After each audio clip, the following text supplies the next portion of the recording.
शुभोदय बच्चों। आज हम अपनी 10वीं कक्षा की दूसरी पार्ट ईदगाह जो पार्ट है देखेंगे। ईदगाह के लेखक प्रेमचंद जी हैं। अब हम सबसे पहले उन्मुखीकरण देखेंगे। यहाँ कुछ छोटा सा एक पोयम जैसा दिया गया है, कविता, छोटी सी कविता है। देखते हैं पहले इसको। पथिकों को जलती दोपहर में पेड़ सदा देते हैं छाया। पथिकों को जलती दोपहर में पेड़ सदा देते हैं छाया। खुशबू भरे फूल देते हैं हमको नौ फूलों की माला। त्यागी तरुओं के जीवन से हम भी तो कुछ देना सीखे। उसका अर्थ देखिए। पथिकों को, पथिक का अर्थ होता है ट्रैवलर, एक जगह से दूसरी जगह जाने वाले। पैदल, पुराने जमाने में पैदल एक जगह से दूसरी जगह चलते थे। कड़ी धूप में थक कर, पसीने से लथपथ होकर पेड़ की छाया में आराम करते थे लोग। तो जब पथिक जलती दोपहर में एक जगह से दूसरी जगह चलते जाते हैं तो पेड़ की छाया में, पेड़ जो है उनको छाया देती है। खुशबू भरे फूल भी हमको 9 फूलों की माला देते हैं। पेड़ प्रकृति का अंश हैं, फूल भी प्रकृति के अंश हैं। त्यागी तरुओं के जीवन से हम भी तो कुछ देना सीखे।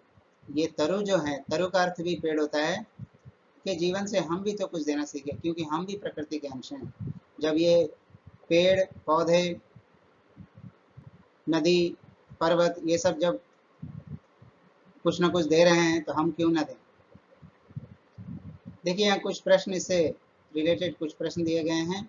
पथिकों को जलती दोपहर में सुख व आराम किससे मिलता है? तो देखिए बच्चों, इधर पथिकों को जलती दोपहर में सुख व आराम पेड़ से मिलता है, पेड़ की छाया से मिलता है। खुशबू भरे फूल हमें क्या देते हैं? तो यहाँ देखिए बच्चों, खुशबू भरे फूल हमें या हमको 9 फूलों की माला देते हैं।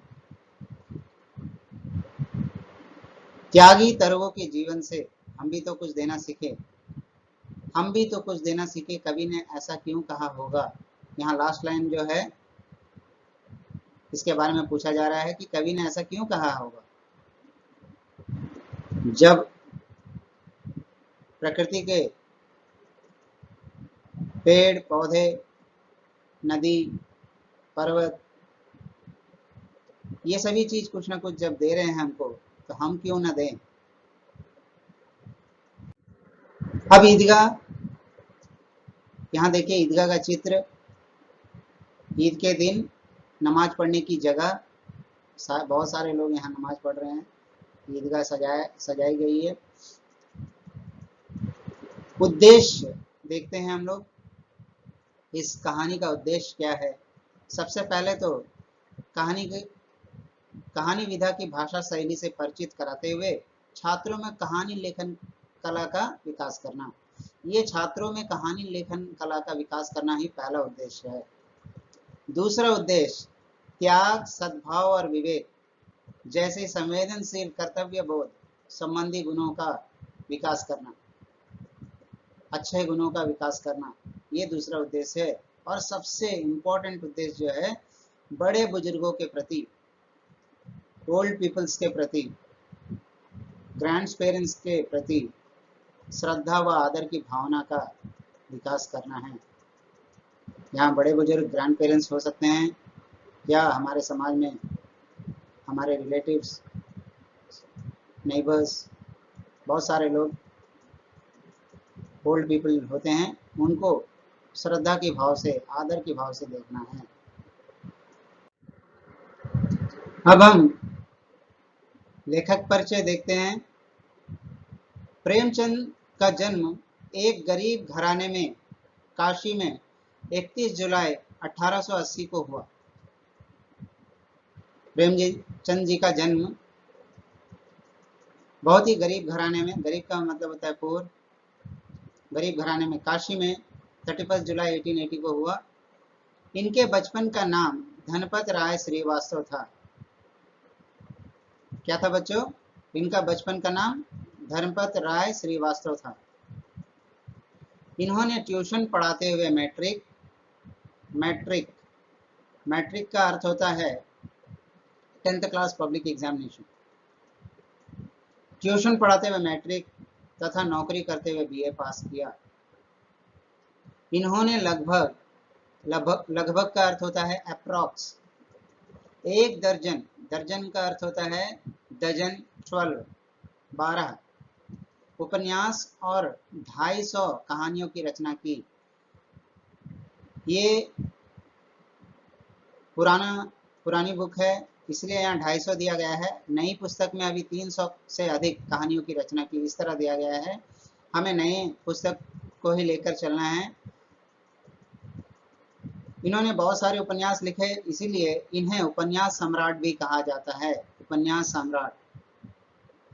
इनकी कहानियां मानसरोवर शीर्षक से 8 खंडों में संकलित हैं, क्योंकि जैसे यहाँ हम लोग ने देखा 300 से अधिक कहानियां हैं, तो जाहिर सी बात है कि एक बुक तो बना नहीं सकते।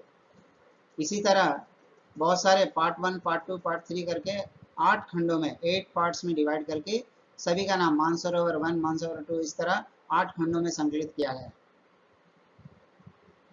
गोदान, गबन, सेवा सदन, निर्मला, कर्मभूमि, रंगभूमि, कायाकल्प, प्रतिज्ञा, मंगलसूत्र आदि इनके प्रमुख उपन्यास हैं। फिर एक बार देखते हैं बच्चों। गोदान, गबन, सेवा सदन, निर्मला, कर्मभूमि, रंगभूमि, कायाकल्प, प्रतिज्ञा, मंगलसूत्र आदि इनके प्रमुख उपन्यास हैं। इनके मुख्य कहानियों में पंच परमेश्वर, बड़े घर की बेटी, कफन आदि प्रमुख हैं। तो एक चीज याद रखना है बच्चों, अभी जो है लेखक का परिचय और कवि परिचय जो है बहुत ही इम्पोर्टेंट है। पब्लिक एग्जाम में 4 मार्क्स के लिए आने वाले हैं। एक कवि परिचय आएगा, एक लेखक का परिचय आएगा। इसीलिए आप लोगों को कवि का परिचय हो या लेखक का परिचय हो, अच्छी तरह पढ़ना है, याद रखना है। अब विषय प्रवेश में देखते हैं। प्राचीन काल से ही नैतिक मूल्य भारतीय जीवन के प्रतिबिंब रहे हैं। From olden days,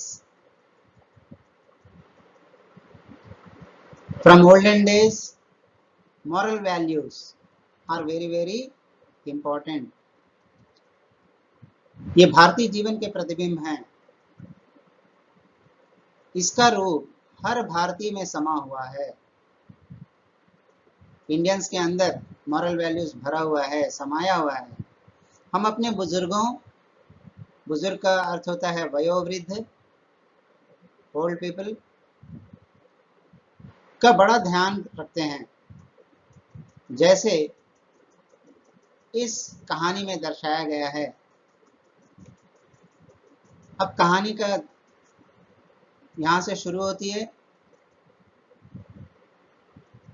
रमजान के पूरे 30 रोजों के बाद आज ईद आई है। रमजान जो है यहाँ पे, रमजान का अर्थ है रमजान का महीना। रमजान 9वें महीने का नाम है। इसके बाद 9वें महीना जो है 30 दिनों का होता है। 30 दिन रोजा रखते हैं। रोजा का अर्थ होता है उपवास। 30 रोजों के बाद, ये रोज 30 डेज नहीं है, रोजा का अर्थ है उपवास। तो रोजा 30 दिन का रोजा के बाद सवाल का महीना आता है। उस दिन पहला दिन जो है ईद मनाया जाता है। तो जाहिर सी बात है कि जिस दिन पर्व होता है उस दिन सभी के मन में खुशी होती है, हर चीज अच्छा लगता है।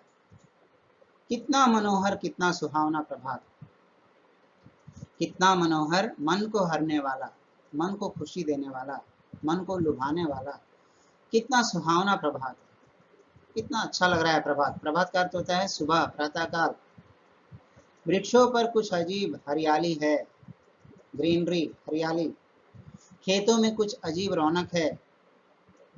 आसमान पर कुछ अजीब लालिमा है। लालिमा, रेडिशनेस, रेड कलर।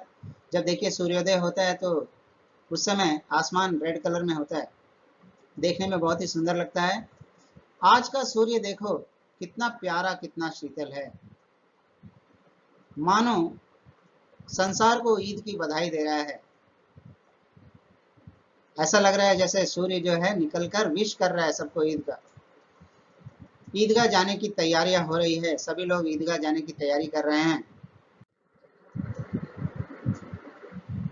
बच्चे, लड़के जो हैं सबसे ज्यादा प्रसन्न हैं, बार बार जेब से खजाना निकालकर गिनते हैं।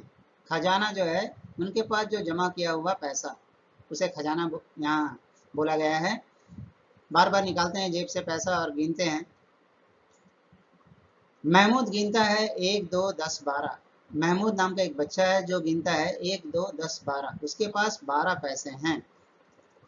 देखिए बच्चों, 12 पैसे, पैसों का कीमत बहुत ही ज़्यादा वैल्यू था उस समय। आजकल पैसा, एक पैसा का कोई मूल्य नहीं, लेकिन पुराने ज़माने में एक पैसे में बहुत सारी चीज़ें मिलती थी। तो अभी पहला बच्चा जो है महमूद है, उसके पास 12 पैसे हैं।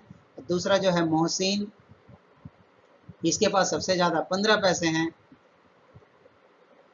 इससे आने की ना चीज़ें लाएंगे। वे सोच रहे हैं कि हमारे पास बहुत पैसे हैं, बहुत चीज़ें लाएंगे, जैसे खिलौने, मिठाइयाँ, बिगुल, गेंद, गेंद का अर्थ होता है बॉल, और ना जाने क्या क्या। सबसे ज़्यादा प्रसन्न है हामिद। ये हामिद जो है हमारा जो है हीरो है, स्टोरी का मेन कैरेक्टर। अब उसके बारे में देखते हैं। वह भोली सूरत का 4-5 साल का दुबला पतला लड़का था। बहुत ही इनोसेंट फेस, दुबला पतला 4-5 साल का बच्चा था। उसका पिता गत वर्ष हैजे की भेंट हो गया। उसका पिता, उसके जो फादर हैं, पिता है, अब्बाजान है, गत वर्ष, लास्ट ईयर, हैजा जो है डायरिया जो बोलते हैं, डिजीज, उसके कारण वे मर गए। और माँ जाने क्यों पीली पड़ते गए।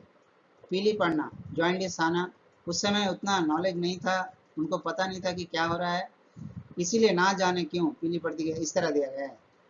और एक दिन वह भी परलोक सिधार गए। परलोक सिधारने का अर्थ होता है मर जाना।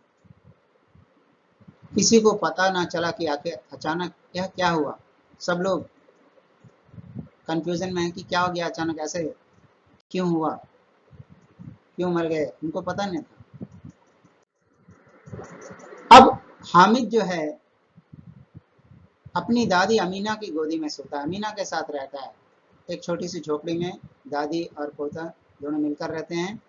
कभी कभी बच्चा बेचारा पूछता है अम्मी जान कहाँ हैं, अब्बा जान कहाँ गए, तो दादी अम्मा हामिद से कहती है कि उसके अब्बा जान रुपये कमाने गए हैं। अम्मी जान अल्लाह मियाँ के घर से उसके लिए बहुत सी अच्छी चीजें लाने गई है। बच्चा मान लेता है क्योंकि आशा तो बड़ी चीज है। हामिद के पाँव में जूते नहीं हैं क्योंकि वे गरीब थे। सिर पर एक पुरानी टोपी है जिसका गोटा काला पड़ गया है। टोपी जो है, टोपी का जो किनारा होता है उसे गोटा बोलते हैं, वो भी पूरा काला पड़ गया था। फिर भी हामिद प्रसन्न है। यह सब देखकर अभागिन अमीना अपनी कोठरी में बैठी रो रही है। आज ईद का दिन है, अमीना सोचती है आज ईद का दिन है और उसके घर में दाना तक नहीं है, खाने के लिए कुछ नहीं है।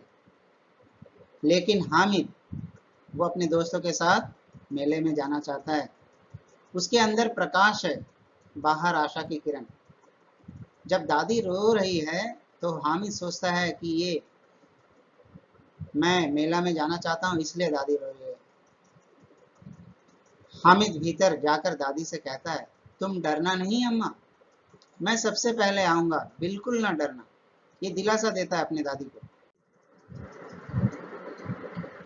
अमीना का दिल कचोट रहा है। दिल कचोटना माने दुखी होना। गांव के बच्चे अपने पिता के साथ जा रहे हैं।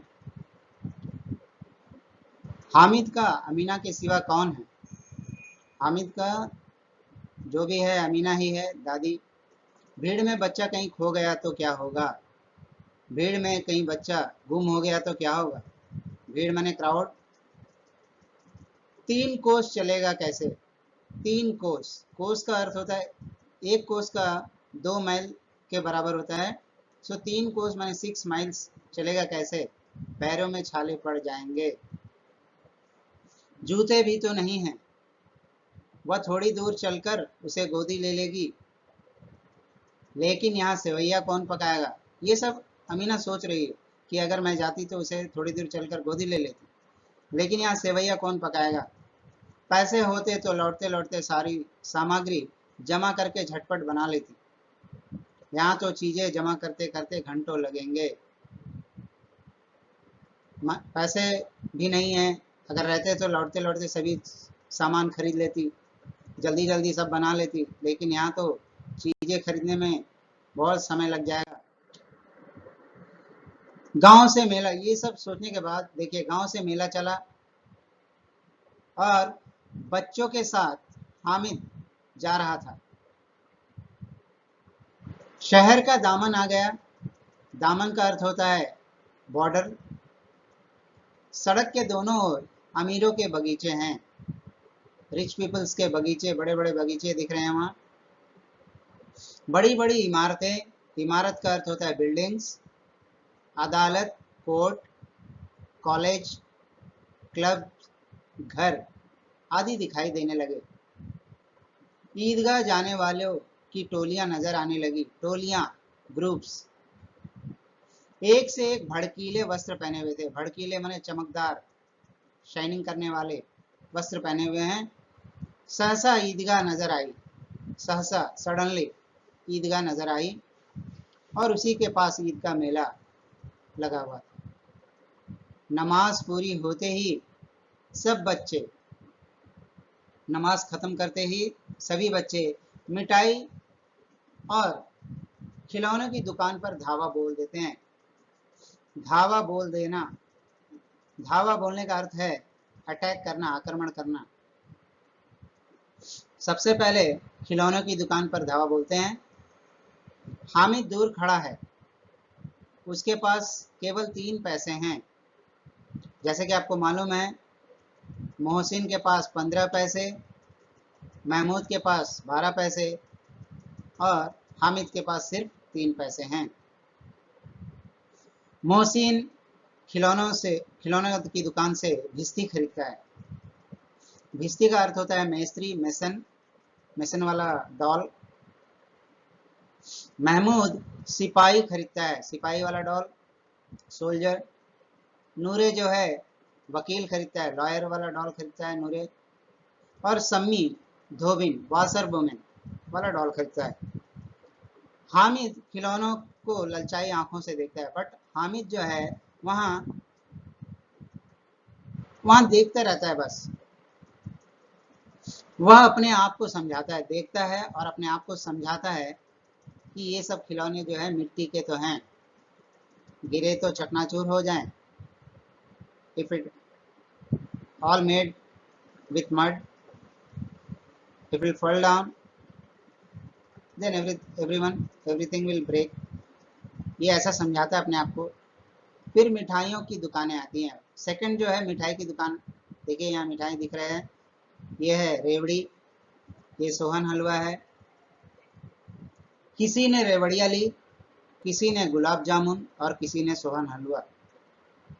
मोहसिन कहता है, हामिद रेवड़ी ले ले, कितनी खुशबूदार है। हामिद ने कहा, रखे रहो, क्या मेरे पास पैसे नहीं हैं? मोहसिन यहाँ बोलता है कि हामिद ऑफर करता है हामिद को कि रेवड़ी ले ले, खुशबूदार है, थोड़ा सा लेके खा। हामिद नहीं लेता है वहाँ। हामिद ने कहा, रखे रहो, मेरे पास पैसे नहीं है क्या? वह स्वाभिमान है। तब समी बोलता है, 3 ही तो पैसे हैं, 3 पैसे में क्या क्या लोगे? समी हंसता हुआ बोलता है कि 3 पैसे में क्या क्या लोगे? हामिद मौन रह गया, मौन चुप रह गया। सबसे पहले खिलौनों की दुकान, फिर बाद में मिठाइयों की दुकान, अब उसके बाद मिठाइयों के बाद लोहे की चीजों की दुकानें आती है। देखिए यहाँ लोहे की चीजों की दुकान है, बहुत सारे चिमटे रखे हुए हैं, कई चिमटे रखे हुए थे। हामिद को ख्याल आता है दादी के पास चिमटा नहीं है। तभी हामिद के माइंड में दादी नजर आती है, दादी की याद आती है। तवे से रोटियां उतारती है तो हाथ जल जाते हैं। दादी जब रोटी बनाती है तवे से रोटियां उतारते समय उसके हाथ जल जाते हैं। अगर चिमटा ले जाकर दादी को दे दें तो वह कितनी प्रसन्न होगी। इफ आई विल गिव चिमटा to for the if I will buy चिमटा फॉर दादी, she will feel very happy. ये सोच रहा था। फिर उनकी उंगलियां कभी नहीं जलेंगी। देन उसके बाद जो है, दादी अम्मा चिमटा देखते ही दौड़कर मेरे हाथ से ले लेगी। ये सोच रहा है, ड्रीम कर रहा है, वहां पे सोच रहा है कि दादी अम्मा जब चिमटा देखेगी तो दौड़कर मेरे हाथों से ले लेगी और कहेगी मेरा बच्चा अम्मा के लिए चिमटा लाया है, हजारों दुआएं देती रहेंगी। ये सोच रहा है कि दुआएं का अर्थ होता है ब्लेसिंग्स। फिर पड़ोस की औरतों को दिखाएंगी, वो सबको ले जाकर दिखाएगी। सारे गांव में चर्चा होने लगेगी, हामिद चिमटा लाया है, कितना अच्छा लड़का है। ये सब सोच रहा है। बड़ों की दुआएं सीधा अल्लाह के दरबार में पहुंचती है और तुरंत सुनी जाती है। हामिद ने ये सब सोचते हुए दुकानदार से पूछा, यह चिमटा कितने का है? Hamid asked the shopkeeper, what is the price of this चिमटा? दुकानदार ने कहा 6 पैसे, 6 पैसे। कीमत सुनकर हामिद का दिल बैठ गया, दिल बैठ जाना, उदास हो जाना। बेचारा, इसके पास, हामिद के पास 3 ही पैसे हैं, जब 6 पैसा सुनता है तो उसका दिल बैठ जाता है, उदास हो जाता है। फिर भी हामिद ने कलेजा मजबूत करके कहा, कलेजा मजबूत करना, हिम्मत करना, ये भी मुहावरा है। 3 पैसे लोगे? क्या आप 3 पैसे लोगे? ये पूछता है। दुकानदार ने बुलाकर चिमटा दे दिया। उसका इनोसेंट फेस देखकर शायद दुकानदार ने उसे बुलाया और चिमटा दे दिया। हामिद ने उसे इस तरह कंधे पर रखा मानो बंदूक हो। जब एक सैनिक जंग जीत कर आता है तो खुशी से बंदूक को अपने सीने पर रखता है, इसी तरह हामिद भी अपने चिमटा को कंधे पर रखकर शान से अकड़ता हुआ संजो के पास आया। ये चिमटा है, यहाँ भी देख सकते हैं चिमटा। दोस्तों ने मजाक किया, चिमटा देखकर दोस्तों को हंसी आई। उन्होंने मजाक किया, यह चिमटा क्यों लाया पगले, इसे क्या करेगा? What will you do with this चिमटा? They started laughing.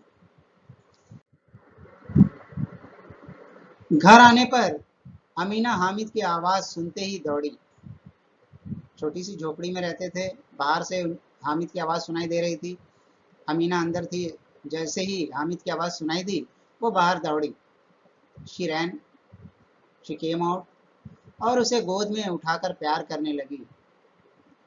शी हग हामिद।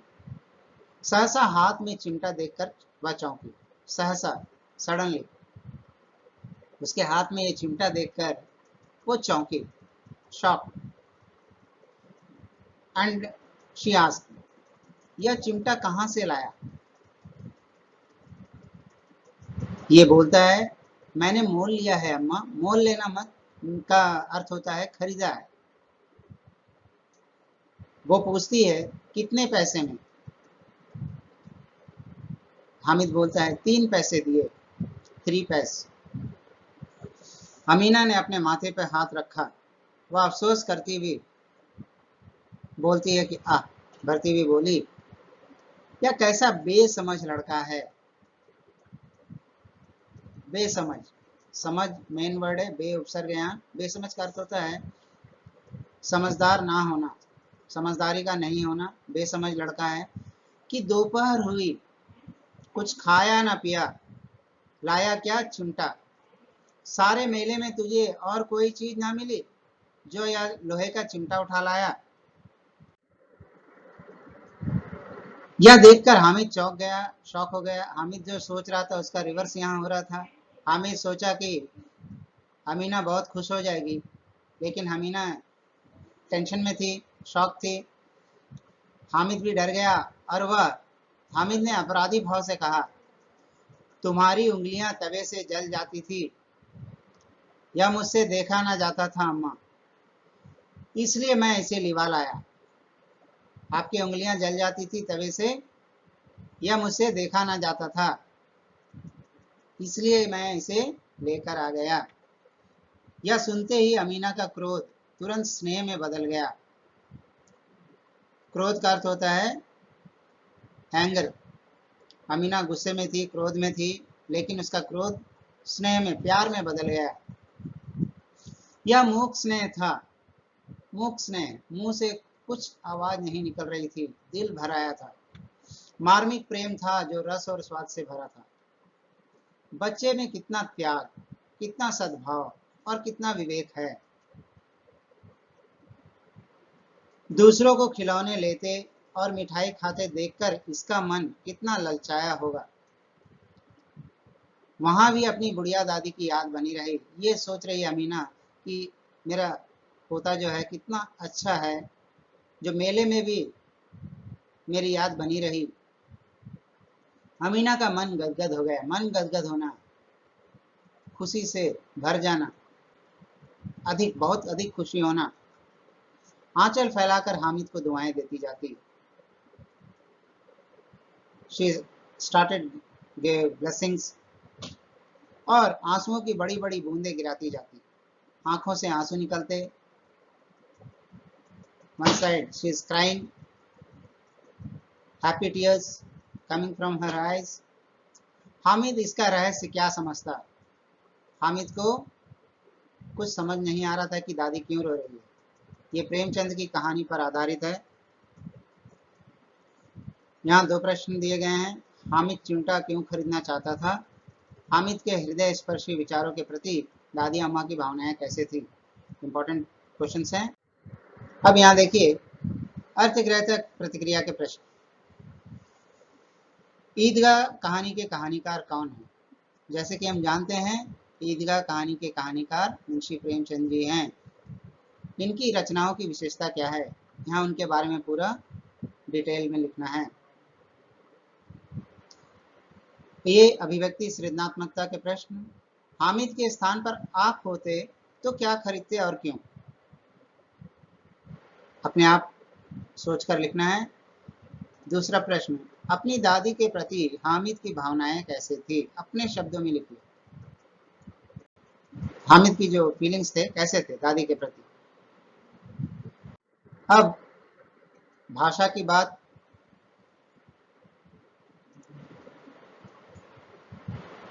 कोष्टक में दी गई सूचना पढ़िए और उसके अनुसार कीजिए। यहाँ 3 शब्द दिए गए हैं जिसके पर्याय शब्द लिखने हैं। ईद, ईद को हम रमजान और ईद उल फितर के नाम से जानते हैं। प्रभात, जैसे कि मैंने आपको बताया प्रभात को सुबह, प्रातःकाल बोला जाता है। वृक्ष, पेड़, तरु, पादप, ये 3 नाम हैं। ये उसके पर्यायी शब्द हैं। वाक्य आपको प्रयोग करना है। यहाँ 2 शब्द दिए गए हैं। अपराधी, प्रसन्न के विलोम शब्द लिखना है। अपराधी का विलोम निरपराधी होता है और प्रसन्न का अप्रसन्न। वाक्य आप खुद बनाएंगे। यहाँ पर 3 शब्द दिए गए हैं जिसके वचन बदलना है। मिठाई, चिमटा, सड़क। ऑलरेडी मैंने आपको रूल्स बताया वचन बदलने के। मिठाई बड़ी छोटी में बदल जाएगी और या में आ की मात्रा और चंद्र बिंदु ऐड करना है। मिठाइयाँ। चिमटा आकारांत है, चिमटे में बदल जाएगी। सड़क अकारांत है, सड़कें, डॉट भी आएगा यहाँ पर। अब आ में देखिए सूचना पढ़िए और उसके अनुसार कीजिए। बेसमझ, पहले ही बताया था, समझ वर्ड है, बे उपसर्ग है। सद्भाव, सत प्लस भाव, सत जो है उपसर्ग है, भाव मेन वर्ड है। नी डर, डर जो है मेन वर्ड है, नी जो है उपसर्ग है। उपसर्ग आगे होता है और प्रत्यय पीछे। इसमें मेन वर्ड दुकान है, ये दार जो है प्रत्यय है। भड़कीला में मेन वर्ड भड़क है, ईला प्रत्यय है। गरीबी में मेन वर्ड गरीब है, ई प्रत्यय दिया गया है। अब यहाँ 3 शब्द हैं जिसको भाववाचक संज्ञा में बदलना है। मीठा, मिठास में बदलेगा। प्रसन्न, प्रसन्नता। बूढ़ा, बुढ़ापा।